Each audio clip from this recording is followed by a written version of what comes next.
There we go. All right. Perfect. So, Erica, how are you today? I'm doing very well. How are you doing? I'm doing good as well. Thank you so much. Also, welcome to the show. Thank you super much for being here. It is super awesome to have someone so talented and badass as you. So, before we start, I have to give you an epic badass welcome also to the show. So, here we go.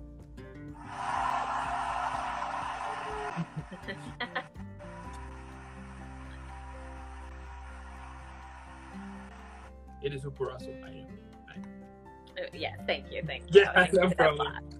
I feel like I'm in front of a live audience. There you go. At some point we will have a live audience, but COVID and everything, you know how it goes. But anyway, right. So starting with the whole interview now, tell me, where does your passion for acting started? I wish I could pinpoint the day. I swear it was the day I was born. I was like, I'm an actress. This is what I am on this earth to do. This is my career path. I really, from a very, very young age, I was making up plays in my bedroom, in the backyard. I was casting my friends. I was directing. I was doing everything from a very young age. So, yeah. That's so awesome. So, in 2005, you were in Backslash. You played as Victoria. Tell me, was that your first film? That was my first film. Yeah, I was in college at the time. Okay. And my theater teacher from high school, she reached out to me and she's like, there's a feature film that's filming at the high school and they're looking for actresses and I thought of you, so can I give them your information? And I was like, oh my gosh, Miss Payne, of course. And so that ended up being my first feature film. Yeah. That's so amazing. And how was that experience? Like, were you nervous, or can you tell me a little bit more about how was your reaction when you like on that first film? Yeah, I was nervous because it was in Colorado is where this was filmed. And so I've never been on a movie set. I've only done stage. So I was used to doing theater and that whole world. But I mean, that's something I've dreamt of my whole life, right? Is being in front of the camera. So when I was there, I felt like I was so nervous and I didn't know what to do. I didn't know, because I was used to being big and theatrical on stage. And they're like, no, just literally sit here. And sorry, my screen keeps going dark, so I have to keep pressing it. And be you and blah, blah, blah. Anyway, I later found out, which was really cute, that they ended up calling me, the crew guys are like, they called me Marilyn on set. And so that made me really happy. That's so cool. No idea why they compared me to her, but at the time when I was a little, I think I was a college sophomore, something like that, it made me feel really good. So. That's so amazing. And I bet also that the fact that you change, like for the stage on theater to be on a movie set, I mean, I think that your gestures and everything are totally different, right? I mean, on set you can't move your hands too much like you were in theater, otherwise it would look kind of strange on camera, right? Yes. Yeah. Cool. Now, in 2010, you were in several other projects, such as number 1 Cheerleader Camp, Titanic 2, Mega Shark versus Crocosaurus, and Dozers. Tell me, what are some of the things you enjoy the most about those projects? Yeah, so Cheerleader Camp was a really fun experience because that was the first time I was cast as a lead in a feature. And I'm still friends with so many people from that film. And the thing I loved the most is we filmed in Malibu. So we were up at this little camp location in the Malibu mountains. And so we did overnight. So we all stayed in these little like camp cabins, and then we would meet up in the little, I don't know what it was, the living room, I guess, of all the cabins with a big fireplace. And we all just told stories, and I got so close to that cast and crew, and it was just a beautiful experience. Also, I could just walk outside my cabin and see the ocean in the distance. How cool. So that was beautiful. Titanic 2, I was with some of the same people from Cheer Camp, so that was fun. And I did a ghost tour on my own. These are things when you're not rolling and you just walk around on set, just having fun, because a lot of times on set you're sitting and you're waiting for a very long time. Yeah. So for that, me and two of the other actresses I filmed with, we decided to give ourselves a ghost tour on the Queen Mary, which is where we shot. So we walked around the Queen Mary, and we got into parts of the ship we shouldn't have been, but we just were playing, oh, we're lost. We weren't. We knew what we were doing. Yeah. We got into the boiler room, which I think is haunted. It was very creepy. We heard footsteps, doors slamming, and there was no one in that section of the ship. So, so that was fun on that movie. And I think those were two memorable experiences. That's so nice. Yeah, I've heard also that like even on YouTube, or you will see on TV every here and there, that ship is haunted, and they will bring like all these paranormal guys to check around, and sometimes they will see very sketchy stuff. Yeah. Oh yeah, I'm sure if we had one of those, I'm sure we would have picked up something. Yeah, totally. Oh, cool. Now, tell me how you usually prepare a character. Yeah, so what I do is I really break down the psychology of the character. So I make up their whole life story, what motivates them, what they struggle with, their childhood, where they're from, just everything. I pretty much make up a complete backstory for this character. Okay. Yeah. And what do you think is an important aspect for storytelling? To relate to the character. I think if you can find some of yourself in the characters that you play, I think it makes a lot more relatable of a story. So I feel that is I think if you read a book, for instance, you always see yourself in these characters, or there's something in these characters you relate to. So if you can bring that out while you're telling a story, I think that makes for some damn good acting. There you go. Yeah. And what would you say it's important for young actors to know when they recently started? Of course, it is difficult, as they're going to hear nonstop. Just know there is no straight path. There is going to be a lot of curves. There is no, you do A, B, and C, you're going to get D. You're going to have your own journey and your own story, and that is completely okay. It might not happen for you in 3 years. It might not happen for you in 10 years. It is your own story. Make the most of it. And if you love it and it is your passion, I feel the world is your oyster and you can make it happen. There you go. That is awesome. And tell me, like, how you usually prepare before an audition? Do you have like a go-to meal or a go-to song? Like, how's the process for you to get ready for an audition? It depends on the audition. So if it is a very dramatic audition, a lot of times I will listen to a song that'll get me into that headspace. I do a lot of grounding work if it's dramatic as well. So like breathing exercises, feeling centered. That's one of the things I do that I feel can always breathe life into the character. Memorize. So I literally record myself saying the other character's lines, and I just rehearse it back and forth. So I just keep pressing play and keep rehearsing my lines so they just spill out of me really quickly.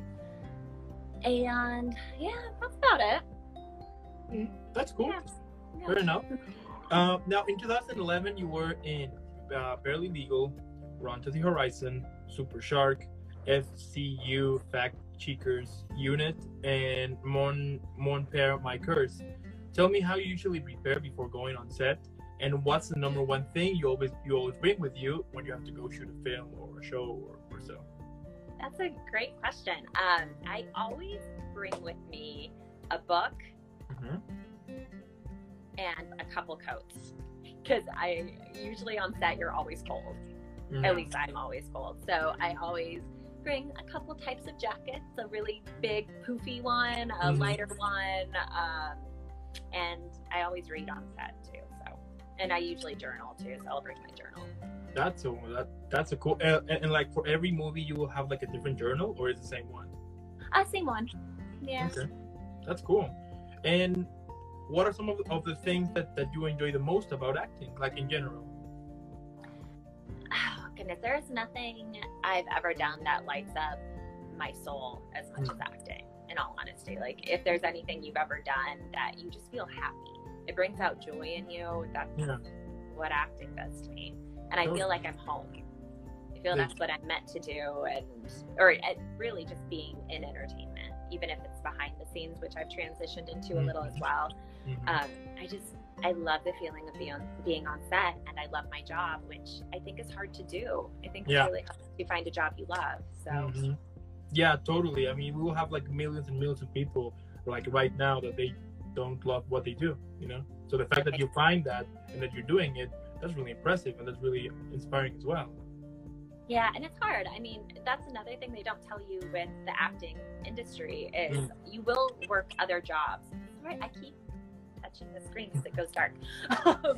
You will be working multiple jobs a lot of times while you're pursuing your acting career. So you will be doing jobs you might not be in love with, but you know, it's to pursue what you do love. So. Exactly. There you go. Then between 2012 and 2018, you were in even more projects, such as Bikini Spring Break, Vegas, Sugar, The Silicon Assassin Project, The Devil, Santa Claus, Go to Perfection, Superstore, 818, and then in 2020, Mark of the Rougue. Tell me about that film and about your character. Yeah, so for Mark of the Rougue, that is one that I wrote and I directed and I also starred in. I probably did too many things. In all honesty, I should have done all those things in one film. But you live and learn. But yeah, so I had this idea to write this movie about this monster that hasn't been told before, and it's the legend of the Rougue, which takes place in Louisiana, and it stems from French culture.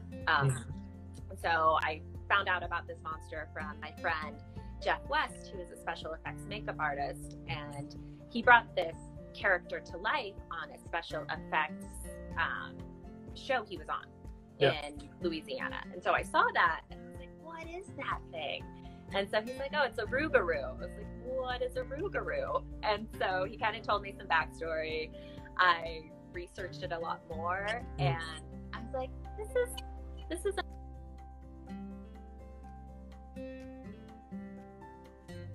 Yeah, you're back. You're back. Yeah. Sorry. My phone just likes to turn off. Let's see, where was I? Yeah, so I was researching it. I decided to write the short film, and then I became obsessed. I was like, I'm going to make it. And so in a couple months' time, I got together my film crew. I cast it, and we were filming in a few months. Fundraising the money, which sucks. I hate fundraising. It's the worst thing. Yeah. And tell me, what did you enjoy the most about directing that film? I found out I really like directing. That was something I never really thought I would dabble in, and it made me realize that I also enjoy being behind the scenes. And it's almost like you're the painter, so you get to see this vision and you get to bring it to life on the outside, which is really nice because I'm so used to being in front of the camera. And so stepping back, seeing everything on frame and being like, this, you direct it, and it's a beautiful thing, and I want to direct more. So my next goal is to direct a feature film, and hopefully I'll get that opportunity soon. There you go. Yeah, I'm super sure you will get it super soon. And like, how you usually get inspired to to write something, or what are some of the things that you like the most about writing, like in general? Yeah, so usually I get inspired to write something. It's always out of the blue. It's a random idea that floats into my head, and I find it interesting, and then I research whatever it may be, and if I still find it interesting, then I'll try to turn it into a script. I'm not going to lie, writing is a struggle for me. I do enjoy it, but I'm still not confident in that realm yet, and I don't know if that's a realm I'll ever be confident in. I don't know if you ever feel you're a good writer. I've watched a lot of writers talk about this, and so it makes me feel better that I'm not alone.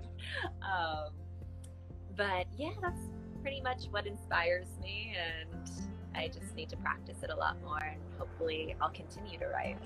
Yeah, please do. That would be cool. Yeah. And if you could describe your career at the moment on a film or a TV show, what would be the title of it? So when I was going over some of your questions, this was the one. I'm like, what would it be? And I've been thinking about it all day, and so many different ideas have popped into my mind. Like, what would it be right now? And one I was thinking is patience. You're back again. You're back. Patience is a fucking virtue, and I don't have it. That was one, because I feel there's so much patience in this industry, and I struggle with it constantly because I don't have patience. So, but then also just on a lighter note, it was just keep swimming, because I feel I'm at that point. Things are finally starting to come to fruition, and I'm starting to book a lot more and work a lot more in the industry and learn so much more than I ever have. Yeah. And I feel it's because I just keep swimming. I just keep doing it, and I haven't given up. And so I think that's kind of the point I am in my life. I'm just still going for it, and now things are finally starting to fall into place. Love it. By the way, that in the background are my dogs. I'm so sorry. I mean, I live with 3 dogs, so it's kind of a little bit hard to, they get excited of everything. No worries. But anyway, so basically here, or what I can see, you have the title for the first one and then the sequel. Yeah, and we'll go with my sequel. It sounds better than my interview with patience. That would be cool. That would be awesome. Now, tell me, like, what motivates you every day? I mean, while I was doing the whole research for this interview, I mean, you have been acting since very long time. You have done very awesome things here and there. Now you also know how to direct, produce, write. So I wonder, like, what motivates you, like, every day to keep building your career and to make you, like, wake up and be like, I want to keep pursuing this here and just keep moving forward? That's a really good question. I've always had this drive inside of me that I can't really explain. So, I mean, I feel whenever you find anything you're passionate about, it sparks that drive, and it makes you want to wake up and pursue it. Even if it's hard, and a lot of times you don't know how you're going to get there. Yeah. I mean, I knew no one in the entertainment industry growing up. And so when I was like, oh, I'm going to be an actress, people were like, how? How do you even do that?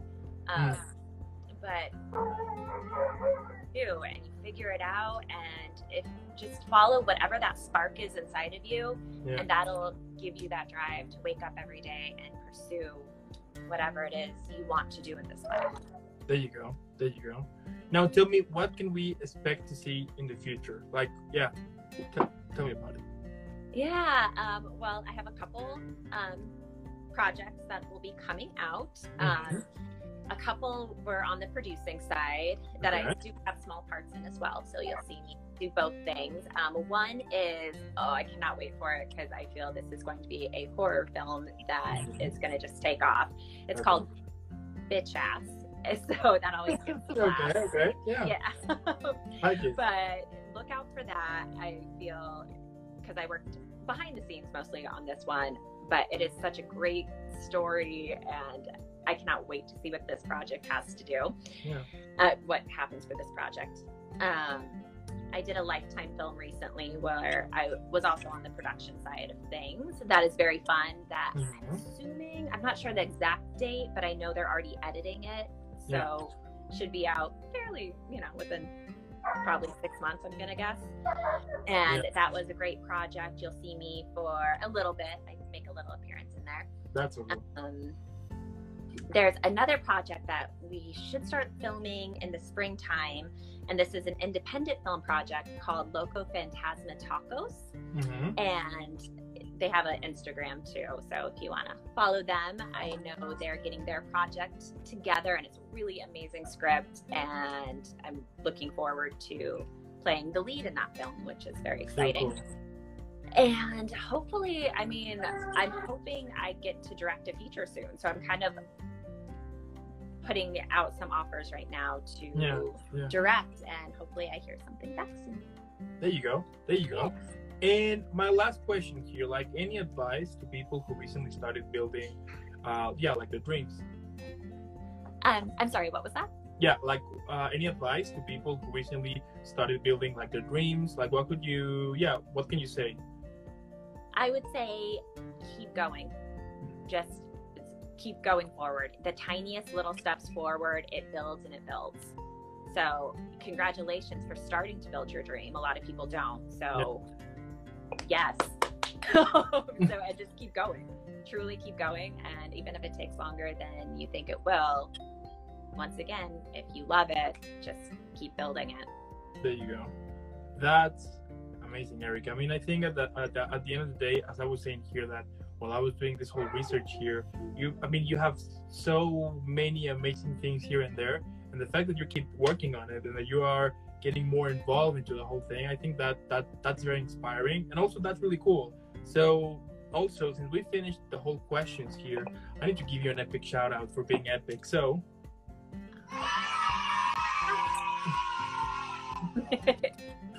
and again, I mean, at the end of the day, I can't wait to see more of your awesome work here and there, and I can't wait to see how your career keeps growing and growing until at some point, I don't know, into these huge movie franchises here and there. I mean, I'm super sure eventually those are gonna come, super sure. And yeah, I mean, it's amazing.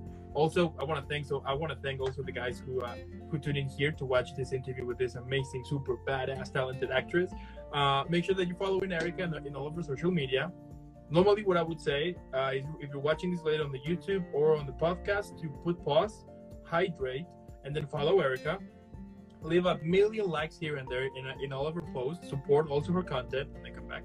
And yeah, again, thank you so much for giving me the opportunity and for being here.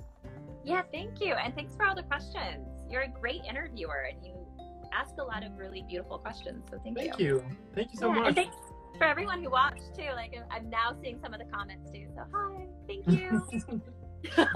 Now, before I send you off, I need to send you off again in a very epic, badass way. So there you go. There you go. And again, I mean, keep having an amazing rest of the day, also an amazing week, and I'll see you in the next one. All right, sounds good. Have a good one. Bye. Bye.